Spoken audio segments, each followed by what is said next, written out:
On December 3, 1971, Pakistan launched Operation Chingai's Khan. The Pakistani Air Force bombed several Indian airfields: Amritsar, Pathankot, Jodhpur, Ambala, Agra, Srinagar. 11 airfields were attacked in total.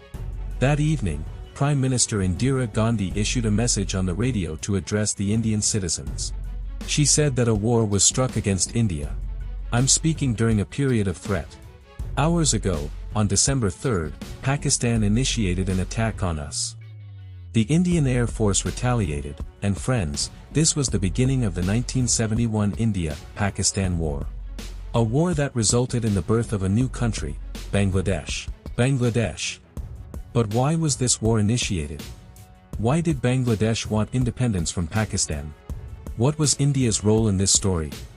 Come, let's try to understand this in this video. India gave the people of Bangladesh their independence. This revolution is for our freedom. This revolution is for our independence. Pakistan lost half of its country. A new nation was born, Bangladesh. Let's start our story before the British Raj. Before the colonial times. The Indian subcontinent, present-day India, Pakistan, Bangladesh, Nepal, Burma, and Sri Lanka, had thousands of autonomous kingdoms all over the area.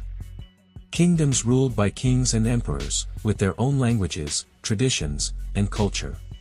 If we focus specifically on the Bengal region, which included Bangladesh, West Bengal, and some surrounding areas, this area was ruled mostly by Muslim monarchs since the 13th century. Muhammad Bakhtiyar Khilji, the founder of the Khilji dynasty, began Muslim rule in this area in the early 13th century. But it's important to know that the rulers here weren't very interested in preaching their religion. They were focused on including local communities in the system. During the rule of these Muslim monarchs, high office holders, traders, musicians, they came from varied religious backgrounds and traditions. Basically, the coexistence between Islam and Hinduism, and their intermingling, was very prevalent in this area. This is why extremism was controlled to a large extent. Moving forward, in 1757, the East India Company took over this area. After this, British rule continued till 1947, and then came the devastating partition between India and Pakistan. As the new dominions of Pakistan and India take over their own affairs, carrying their few possessions, 1 million people become refugees overnight. In 1940, during the All India Muslim League's annual session, the Lahore Resolution was drafted, demanding a separate state for Muslims. They feared that if India continued to be one country, Muslims would be a minority and would live in constant fear.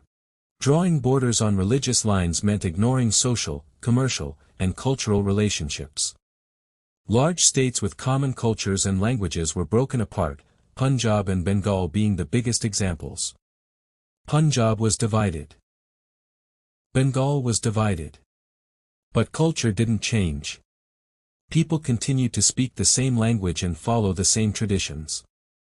The Muslims in Bengal who supported Pakistan hoped that a new Muslim country would improve their financial and social conditions. Many felt inferior under Hindu landlords and expected fundamental rights from the Pakistani government. Partition caused massive displacement. Muslims migrated to Pakistan, Hindus migrated to India. Riots erupted. Deaths are estimated between 200,000 to 2 million. Communal hatred flares up in Punjab. Pakistan and India each say they are determined to stop the rioting. But the exodus continues.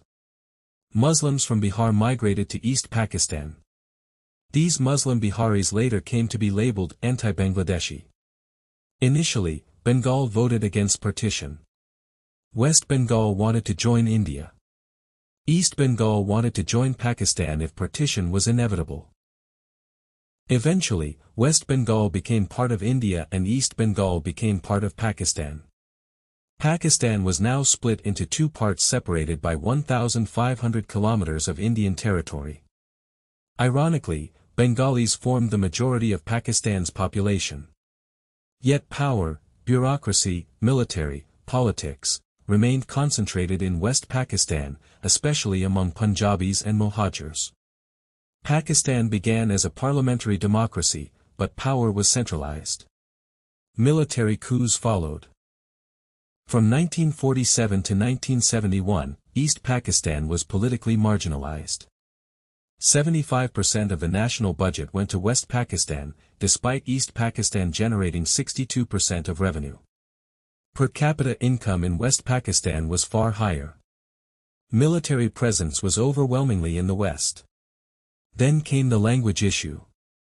Jinnah believed Urdu should unify Pakistan. But 56% of Pakistanis spoke Bangla. On March 21, 1948, Jinnah declared, "The state language of Pakistan is going to be Urdu and no other language." This sparked outrage. The Bengali language movement began. On February 21, 1952, students protested. The Pakistani army opened fire. 5 were killed.